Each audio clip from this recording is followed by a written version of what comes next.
My colleagues and I are providing VGM on every shipment, but we are getting newsletters from some freight forwarders stating VGM is only required for rail shipments, not ports. Some others say it is still required for certain ports. I would just like to get clarification on this, please. We are providing VGM until we know for a fact it is not needed anymore for fear of delays in shipment. We also hear there are thousands of containers that boarded vessels without VGMs during the first week of July, and carriers are letting it slide. Any truth to this? So, Patrick, I think you covered some of this, but maybe just specific to Shanae here. Yeah, well, I'd say that your business practice of giving the VGM to the forwarder and making sure it's submitted is the best practice going forward, because it's still, in my opinion, not clear that the terminals are all going to weigh each and every container and provide it timely to the carrier. For instance, Scarborough, we've done VGMs to the carrier on every single booking that we received since the first. So we haven't led it to the terminal operators just yet. But as we go forward, we're going to change our practices, and the time of booking, make sure that it's known up front with the carrier that this is exactly what they're going to do. So then we'll feel comfortable with allowing that to happen. And then obviously get with our shippers to make sure that we're on the same page to avoid confusion. Hey, Patrick, I just wanted to jump in because one of the things you mentioned about Canada, it was my understanding that, and I think this kind of, in a way, precipitated what OSEMA ended up doing in terms of taking this terminal weighing approach. We had reported in early April, actually, that DP World's 2 terminals in Canada were going to accept containers via rail that arrived without a VGM, and they were going to weigh them on site for a fee. But I mean, from our perspective, we don't have it, we don't have anyone definitively saying that, but I think that, as well as some other terminals, I think South Carolina and Georgia were I think the most prominent ones, saying that they were going to do this.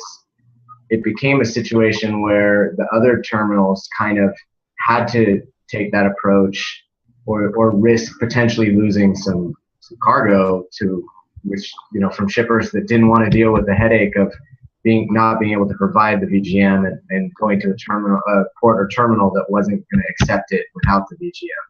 So just wanted to say, my understanding in Canada, at least in some of the terminals, is that you can arrive without a VGM via rail. But I may be wrong. Things may have changed since April. That was the last I knew. What we've noticed in operations is that the carriers obviously provide us a cut date for the cargo at the rail yard, for instance, in Chicago. Yeah. Clearly listed on their booking details to us. They are giving us a VGM cutoff too. And yeah. That's typically before the train is passing into Canada. And it's usually about the same date as the cargo cut. That's interesting. And I still haven't had it properly explained to me how the terminal weighing approach jives with that VGM cutoff date, because unless you're giving a shipper a VGM cutoff date of a minute before it arrives at the terminal, I don't know how those two things jive. But yeah, it's definitely an area of concern that we've had. In most cases, your cargo cutoff date and time is say 4 p.m. or 5 p.m. of today. In that scenario, the VGM is required at noon typically, but again, based on carrier, but a large majority of them will give you till noon to submit the VGM. And if your cutoff time and date is, say, noon on a certain day, which is pretty out of the ordinary, in that scenario, you have to submit the VGM the day before that cut date. Okay. So yeah, I mean, in some cases, it's going to be tight, and the carriers are allowing us to amend the VGM, and I think they're being a bit flexible with it.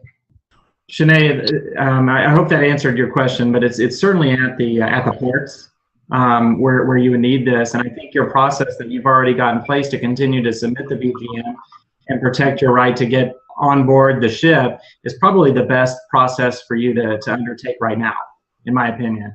is to continue to do this, and as we learn more through the months to come, maybe you can amend that for certain ports and so forth, as Patrick had outlined some of those ports that have stepped up and said that we're going to weigh this as a business as usual type process. But until then, I would continue to submit those VGMs as you've been doing, and protecting yourself, because that's your business and your livelihood, and I would continue to do that, would be my recommendation.